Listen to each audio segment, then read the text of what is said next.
The quiet of my new neighborhood was almost unnerving. After the constant hum of city life, the silence on Serenity Lane was a thick, heavy blanket. Every lawn was a perfect, emerald green rectangle. Every beige house a mirror image of the next. The only variance was the occasional approved, accent shrub. I'd bought the ranch-style house for the peace, and for a year, I blissfully mowed my grass to regulation height and admired my desert sunrise front door. Then I made one single fateful decision. I'd returned from a charming antique fair, my spirits lifted by the discovery of a small, wonderfully crafted garden gnome. He had a bright red hat, a white beard full of character, and he was forever cast in a cheerful pose, fishing over a tiny, painted pond. I named him Barnaby and placed him proudly by my welcome mat, a little splash of personality in a sea of beige.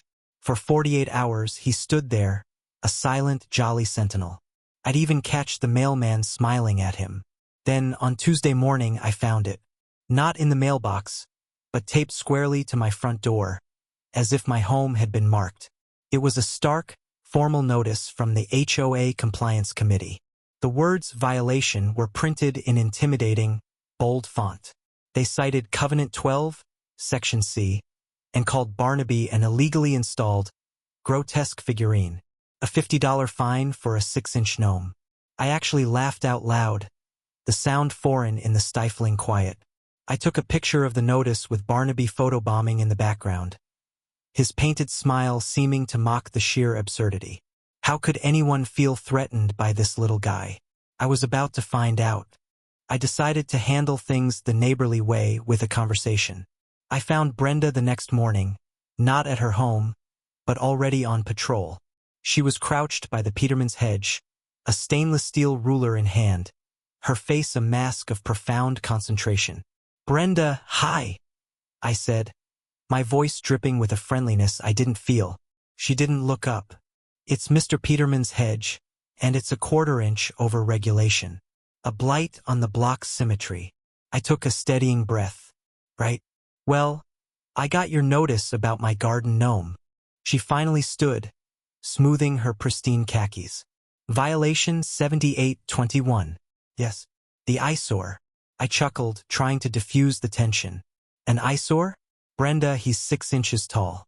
He's fishing. He's, if anything, jolly." Her lips pursed. "Jolliness is not a pre-approved aesthetic. We have standards here. This isn't a carnival." She uttered the word with the same disdain one might reserve for a pestilence. I gestured to my peaceful porch.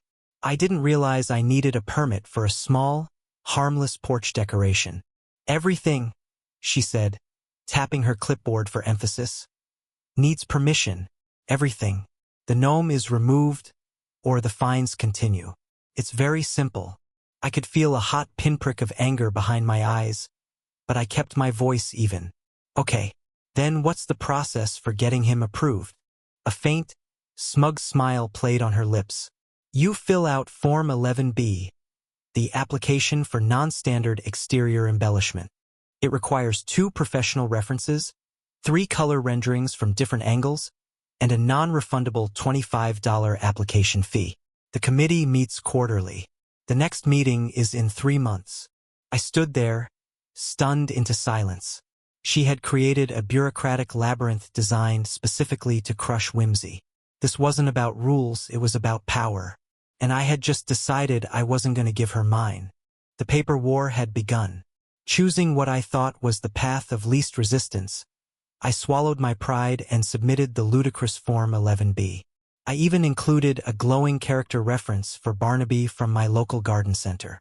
The denial notice I received a week later was a masterpiece of petty bureaucracy, citing his excessively vibrant hat and the suggested unsanctioned water feature of his painted pond as grounds for rejection. The next day, a new fine arrived, $100. Then $150. It was a shakedown. Brenda began her daily patrols, her compliance cruiser idling at the curb as she took time-stamped photos of Barnaby from every conceivable angle. Each photo was attached to a new violation, a fresh declaration of war in a conflict only one of us was fighting. That's when I stopped seeing the notices as insults and started seeing them as evidence. I created a digital file, Brenda's Nonsense, and meticulously archived every single slip of paper. But I knew I needed a bigger weapon. I downloaded the full, soul-crushing 120-page CCNR document. Night after night, I waded through the legalese, a highlighter in one hand and a strong coffee in the other. I was no longer just a homeowner. I was a student of the law she weaponized, and I was about to become its most proficient practitioner. My dining table became a war room, buried under printed covenants and highlighted bylaws. As I delved deeper into the CC and RS, the absurdity was breathtaking. There was a rule governing the acceptable curvature of a garden hose coil. Another explicitly banned the use of non-beige bird feeders. But amidst the polka music prohibitions and regulations on holiday wreath dimensions, a pattern emerged. The rules weren't just about control, they were a smokescreen. Brenda, the enforcer, was the biggest violator of them all. It started as a flicker of suspicion during my evening walk. Her custom wrought iron Heron mailbox was so blatantly not the standard, black, tubular model, it was almost comical. Then I noticed her trash cans, permanently staged beside the garage, a clear breach of the out-of-sight covenant. But the jackpot was the soft, purple glow emanating from her backyard. Peering through a gap in the fence, I saw them. Permanent, unapproved string lights draped across her patio, a direct violation of Covenant 27. The hypocrisy was breathtaking. I began my own covert surveillance, my phone camera always ready. I became a ghost in the neighborhood, documenting her sins with the same petty diligence she'd shown me. The Brenda's Nonsense folder now had a subfolder, Brenda's Violations. The hunter had become the hunted, and I was building a case that would shatter her perfectly constructed world of beige tyranny. The certified letter arrived on a Tuesday, its weight in my hand feeling far heavier than paper had any right to be. The thick, creamy envelope itself felt accusatory. Inside, the language was no longer just petty. It was legal, cold, and threatening.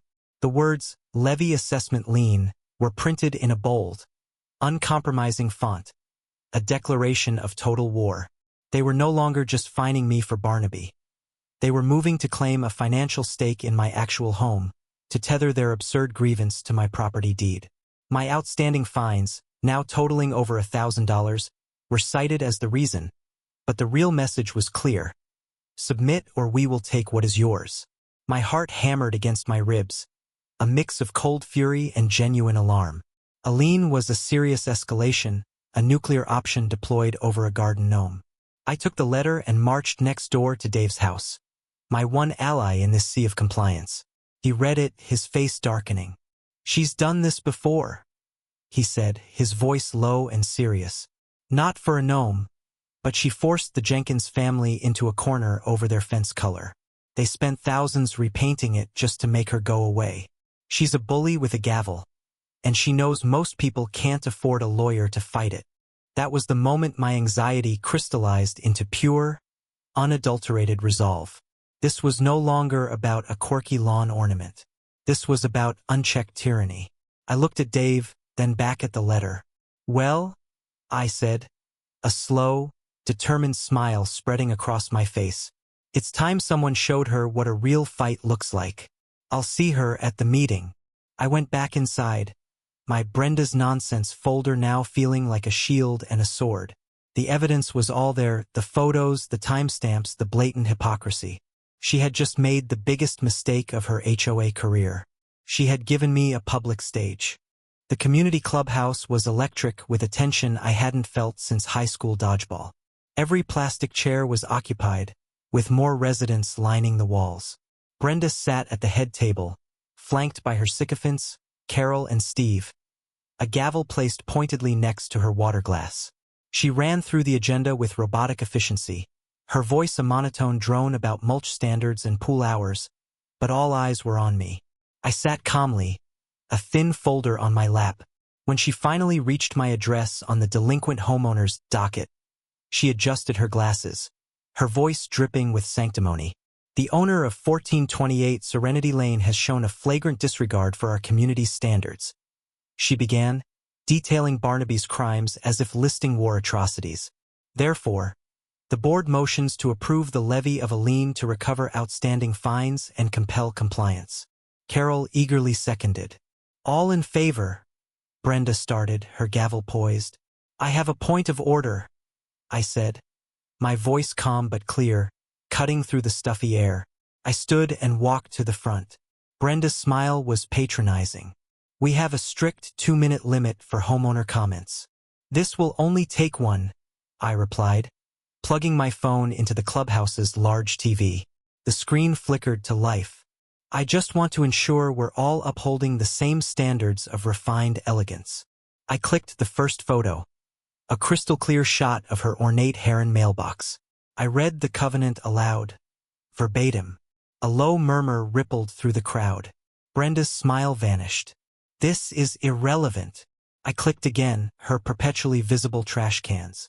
I quoted the rule. The murmuring grew louder. My property is not the issue here, she sputtered, her face flushing. But consistency is, Brenda, I said, my voice like ice. Then I revealed the coup de grace. The time-stamped photo of her glowing purple patio lights, violating the night sky. Covenant 27, Section F. Did you ever submit Form 7G to yourself for these permanent lights? The room exploded. Someone shouted, She denied my daughter's birdhouse. Another yelled, What about my flag? Brenda was on her feet, red-faced and sputtering, but her words were swallowed by the roar of the liberated mob. Her kingdom was crumbling in real time. The room didn't just erupt. It became a tribunal. Brenda's sputtering attempts to regain control. This is a targeted harassment. My patio lights are temporary. Were drowned out by a tidal wave of pent-up grievances. Dave stood, pointing a finger. You fined me $200 because my kid's soccer ball rolled onto your lawn for 5 seconds. You called it trespassing and turf damage. Then Mrs. Gable, the sweet elderly woman from 3 doors down, spoke, her voice trembling with uncharacteristic steel. You sent me a letter demanding I cut down the magnolia tree my husband planted for our 50th anniversary. You said its petals were a slippery sidewalk hazard. You broke my heart. It was a cathartic avalanche. The Johnsons revealed she'd threatened them over a pink flamingo their daughter had won at a fair. The Petermans produced their own folder of violations for their rogue hedge. Brenda stood isolated behind her table, Carol and Steve now deliberately studying their own hands, distancing themselves from the sinking ship. The carefully constructed facade of her authority wasn't just cracked. It was being systematically dismantled, brick by petty brick, by the very people she'd tyrannized. That's when Mr. Gable, the retired lawyer, stood with calm authority. Point of order, Madam President, he said, his voice cutting through the din. Robert's Rules of Order, alongside basic principles of fiduciary duty, are clear. A board member who willfully and repeatedly violates the covenants they are sworn to uphold has breached their contract with this community. Your selective enforcement constitutes a gross abuse of power. He looked around the room, making eye contact with dozens of furious neighbors. Therefore, I move for a vote of no confidence in President Brenda Henderson, and I further move for her immediate removal from the HOA board. The ayes were a thunderous roar that shook the fluorescent lights of the clubhouse. Carol, seeing which way the wind was blowing, practically shouted her support. Steve, pale and sweating, mumbled a meek, "I as well." Brenda looked from face to face, seeing not respect, but long-suppressed triumph. Without another word, she gathered her pristine clipboard and her unused gavel, and walked out of the clubhouse into the night, the door swinging shut on her reign of terror. The silence that followed was louder and more profound than any that had ever fallen on Serenity Lane. We had just taken our neighborhood back. The dust settled not with a whisper, but with the cheerful, unregulated chirping of new bird feeders. In the wake of Brenda's spectacular implosion, an emergency board was formed. I was unanimously asked to join, not as president, but as the newly created Compliance and Ethics Advisor. My first official act was a symbolic one, granting Barnaby the gnome a full, permanent, and retroactive pardon, wiping every fine from my record. We then got to work on the real change. We spent the next 3 months systematically dismantling the architecture of pettiness. The Nome Amendment was just the start. We abolished the pre-approval requirement for minor decorations, instituted a common-sense clause for enforcement, and held a community vote to retire the most ridiculous rules, including the ban on excessively vibrant colors and the specific curvature of hose coils. The compliance cruiser was sold at a garage sale, the funds going towards a new community garden where residents could plant whatever they wanted, even, gasp, non-beige flowers. The neighborhood began to breathe. A flamingo appeared on the Johnsons' lawn. The Pettermans installed a tasteful wind chime. The hum of quiet contentment replaced the tense silence of fear. And the best part? The reason I had the entire national HOA legal framework at my fingertips was finally my little secret to share. At the first official board meeting under the new bylaws, as we celebrated our success, I casually mentioned, to ensure we're following best practices, I can pull some templates from my work. It's what I do all day. When they asked where, I smiled. Ameri State Governance Partners. I'm the National Compliance Director. I basically write the model rules thousands of HOAs use. The stunned silence was more satisfying than any "I vote." Brenda had tried to evict me with my own rulebook, never realizing her unruly homeowner was the one who had written it. Now, from my porch, Barnaby and I watched the real serenity. A neighborhood not of beige conformity, but of beautiful, liberated individuality.